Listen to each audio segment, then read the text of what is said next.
Welcome everyone. आपके syllabus में जो MIS का टॉपिक है यानी कि मैनेजमेंट इंफॉर्मेशन सिस्टम, उसमें एक टॉपिक आता है functional aspects of MIS। Functional aspects of MIS यानी कि टाइप्स ऑफ MIS। आपके सिलेबस में 4 MIS हैं: financial MIS, manufacturing MIS, marketing MIS and human resource MIS। उनके जो सब सिस्टम्स है और उनकी जो फंक्शनैलिटीज हैं वो आज के इस वीडियो में उसके बेसिस पर जितने भी MCQs बनते हैं वो हम डिस्कस करने वाले हैं। Question: Which subsystems of financial MIS organize revenue and cost data for the company? Financial MIS के वो कौन से सब सिस्टम्स हैं जो किसी भी कंपनी का रेवेन्यू और कॉस्ट डेटा को ऑर्गेनाइज करते हैं? तो यहाँ पर आपके सामने ऑप्शंस हैं। The correct answer is profit loss and cost systems. Profit loss and cost systems organisation को प्रॉफिट या लॉस कैलकुलेट करने में हेल्प करता है और कितना कॉस्ट लग रहा है किसी भी चीज में उसे वो ऑर्गेनाइज कर सकते हैं। Next question: Dash involves analyzing the financial condition of an organization and determining whether the financial statements and reports produced by the financial MIS are accurate or not। किसकी मदद से किसी भी ऑर्गेनाइजेशन की फाइनेंशियल कंडीशन को analyse किया जा सकता है और ये जाना जा सकता है कि जो फाइनेंशियल स्टेटमेंट्स और रिपोर्ट्स प्रोड्यूस हो रही हैं फाइनेंशियल MIS के द्वारा वो सही है या नहीं। तो इसके लिए एनालिसिस करना पड़ता है। तो ये एनालिसिस की रिस्पॉन्सिबिलिटी होती है वेरी इंपॉर्टेंट ऑडिटिंग की। मीन्स जितने भी ऑडिटर्स यानी कि CAs जो होते हैं, चार्टर्ड अकाउंटेंट्स, वो ये कार्य करते हैं ताकि ऑर्गेनाइजेशन की फाइनेंशियल कंडीशन वो ऑर्गेनाइजेशन के एग्जीक्यूटिव्स के सामने ला सके। Next question: industries which engage in producing and processing the items using machines, tools and labours are referred as what. यानी कि जो इंडस्ट्रीज कोई भी प्रोडक्ट बनाती हैं यूजिंग मशीन्स, टूल्स का इस्तेमाल करते हैं, लेबर्स यानी कि एम्प्लॉयज का इस्तेमाल करते हैं, तो उन्हें क्या कहा जाता है? आप देखकर ही समझ जाएंगे। They are called as manufacturing industries या फिर manufacturing firms. Next question: dash refers to an integrated company wide system based on network scheduling that enables the people to run their business with a high level of customer service and productivity. इस statement का meaning ध्यान से समझिए। आप assume कीजिए कि एक बहुत बड़ी ऑर्गेनाइजेशन है और उसका नेटवर्क फैला हुआ है, यानी कि उसके बहुत सारे ब्रांचेस और डिपार्टमेंट्स अलग अलग सिटीज या अलग अलग कंट्रीज में हैं। तो उनको एक दूसरे के साथ कम्युनिकेट करना होगा और उनको अपना बिजनेस चलाना पड़ेगा। साथ ही उनको ये भी ध्यान देना पड़ता है कि वो कस्टमर को हाई सर्विस दे सके और प्रोडक्टिविटी भी कंटिन्यूअसली इंक्रीज कर सके। तो वो क्या है जो ऑर्गेनाइजेशन को इन केसेस में हेल्प करता है? ध्यान दीजिए, यहाँ पर बहुत इंपॉर्टेंट है ये। It is called as MRP2 यानी कि manufacturing resource planning. Previous video में एक टॉपिक हमने डिस्कस किया था जिसमें हमने MRP1 और MRP2 के बीच में डिफरेंस बताया था। MRP या फिर MRP1 है हमारा मटेरियल रिक्वायरमेंट्स प्लानिंग, जिसमें हम कोई भी प्रोडक्ट को बनाने के लिए मटेरियल्स के बारे में ध्यान देते हैं। जैसे कि बिस्किट मैन्युफैक्चरिंग कंपनी में बिस्किट को बनाने के लिए आटा इस्तेमाल किया जाता है, शुगर इस्तेमाल किया जाता है, पानी इस्तेमाल किया जाता है और मैदा इस्तेमाल होता है। लेकिन मैन्युफैक्चरिंग रिसोर्स प्लानिंग यानी कि MRP2 सभी उन रिसोर्सेज की बात करता है जैसे कि मैन, मटेरियल, मशीन, मनी और मार्केट। ये सब चीजें पूरी तरह से देखनी पड़ती हैं और इनको पूरी तरह से कंबाइन करके एनालिसिस करना पड़ता है कि ऑर्गेनाइजेशन का प्रोडक्ट सही तरीके से बन रहा है या नहीं और कस्टमर को सेटिस्फेक्शन मिल रहा है या नहीं। So it is MRP2। Next question: An information system that is specially designed to automate manufacturing activities in an organization is known as what? वो कौन सा इंफॉर्मेशन सिस्टम है जो मैन्युफैक्चरिंग एक्टिविटीज को ऑटोमेट यानी कि ऑटोमेटिकली करने के लिए बनाया गया है? It is manufacturing MIS। Next question: Which of the following are the key components of the manufacturing information system? Manufacturing information system के कौन कौन से मेन कंपोनेंट्स हैं? तो मैन्युफैक्चरिंग इंफॉर्मेशन सिस्टम या कोई भी इंफॉर्मेशन सिस्टम आप ले लीजिए तो वो इन सभी का इस्तेमाल करेगा। जैसे कि आपको मालूम है कि लोअर लेवल पर जो TPS के द्वारा जितने भी ट्रांजैक्शंस होते हैं, ट्रांजैक्शन प्रोसेसिंग सिस्टम के द्वारा जितने भी ट्रांजैक्शंस होते हैं उनको कोई भी MIS इस्तेमाल करेगा। ऑपरेशनल डेटाबेस का भी इस्तेमाल करेगा यानी कि रेगुलर डेटाबेस का, as well as internal and external database का भी इस्तेमाल किया जाता है। Next question: dash package allows automatic reordering, forecasting, determination of manufacturing cost, analysis of budgeted cost versus actual costs about the development of master manufacturing schedule, resources, requirements and plans। ये सब चीजें कौन से पैकेज में इस्तेमाल की जाती हैं?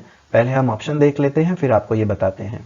देखिए, किस पैकेज का इस्तेमाल किया जाता है किसी भी रॉ मटेरियल को ऑटोमेटिकली रीऑर्डर करने के लिए? हमें कंटिन्यूअसली प्रोडक्ट को बनाने के लिए रॉ मटेरियल्स को रीऑर्डर करना पड़ता है, फोरकास्टिंग करना पड़ता है यानी कि प्रोडक्ट कैसे बनेगा उसके बारे में हमें फ्यूचर के बारे में एक्सपेक्टेशंस रहती हैं, मैन्युफैक्चरिंग कॉस्ट कितना होगा, कितना खर्चा आएगा, हमने जितना सोचा था उस हिसाब से कितना खर्चा हुआ यानी कि budgeted cost versus actual cost, resources, requirements plans, ये सब बातें किस चीज के लिए इस्तेमाल की जाती हैं? ये सभी बातें इन्वेंट्री कंट्रोल के लिए इस्तेमाल की जाती हैं। इन्वेंट्री यानी कि स्टॉक, एप्रोप्रिएट स्टॉक मेंटेन रहेगा तभी आपका प्रोडक्शन रेगुलर बेसिस पर चलता रहेगा। Next question, what is the method that allows an organisation to determine how much inventory to order such that total inventory cost is minimised?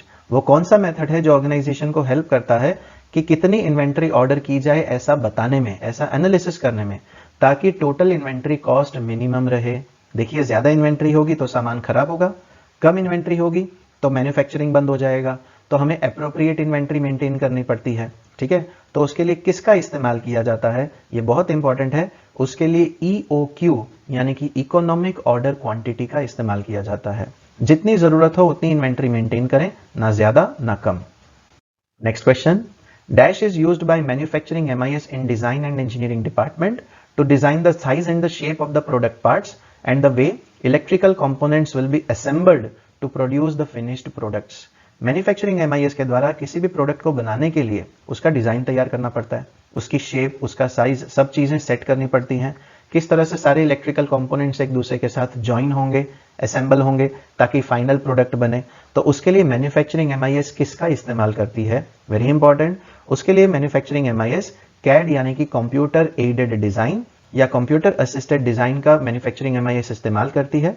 CAD systems के द्वारा किसी भी प्रोडक्ट का ब्लूप्रिंट या फिर मॉडल तैयार किया जा सकता है। Next question, which approach is used by manufacturing firms to deliver the raw materials just before they are used in the product? Product को जस्ट बनने से पहले ही रॉ मटेरियल्स को डिलीवर किया जाता है, तो उसके लिए मैन्युफैक्चरिंग फर्म्स कौन से कंसेप्ट का इस्तेमाल करती हैं, कौन से अप्रोच का इस्तेमाल करती हैं? This approach is very important, it is called as JIT यानी कि just in time. Just in time inventory and just in time manufacturing इसे कहा जाता है।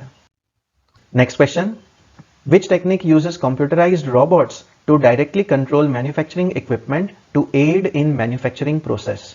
मैन्युफैक्चरिंग प्रोसेस में कंप्यूटराइज्ड रोबोट्स का जो इस्तेमाल किया जाता है उस टेक्निक को क्या कहा जाता है? उसे कहा जाता है CAM यानी कि कंप्यूटर एडेड मैन्युफैक्चरिंग या फिर computer assisted manufacturing.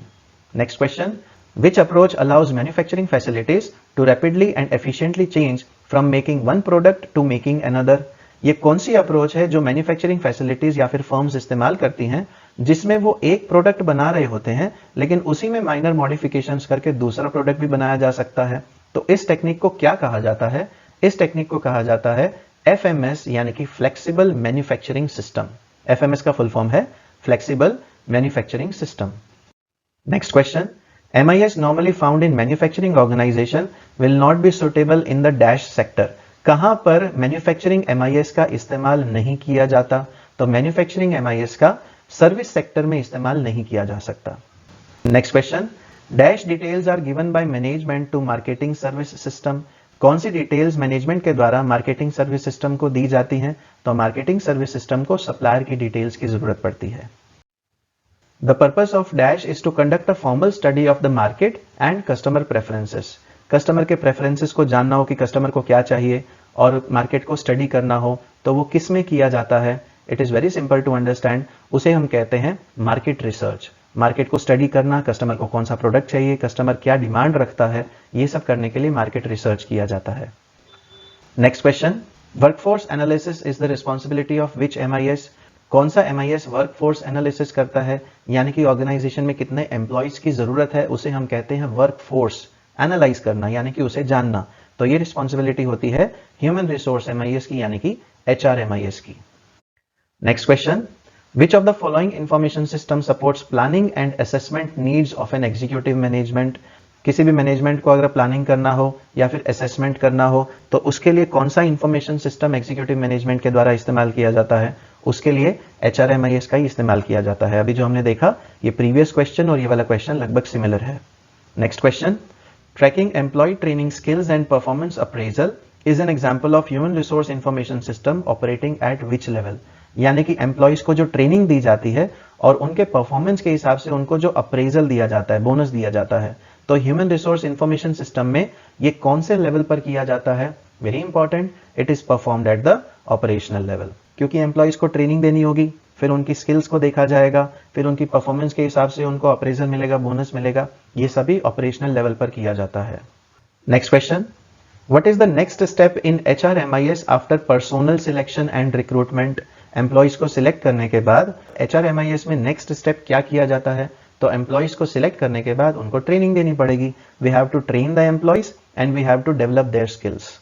Next question, employ benefits include which of the following? Employ के जो बेनिफिट्स होते हैं ऑर्गेनाइजेशन के अंदर, उनके अंदर क्या क्या चीजें इंक्लूड की जाती हैं? तो ध्यान दीजिए, उसमें एम्प्लॉयज को कितनी मेडिकल पेमेंट देनी है, उनके लिए जो सेविंग प्लान्स डिसाइड किए जाते हैं, और साथ ही साथ जब एम्प्लॉयज रिटायर होंगे तो रिटायरमेंट अकाउंट, जैसे कि फॉर एग्जांपल PF अकाउंट बनाना है। ये सभी चीजें एम्प्लॉय बेनिफिट्स के अंडर में आती हैं, जो कि ह्यूमन रिसोर्स MIS का एक सब सिस्टम है।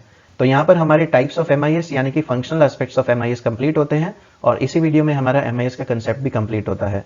नेक्स्ट आने वाले वीडियोस के अंदर हम बाकी के इंफॉर्मेशन सिस्टम्स के बारे में देखेंगे। Thank you so much.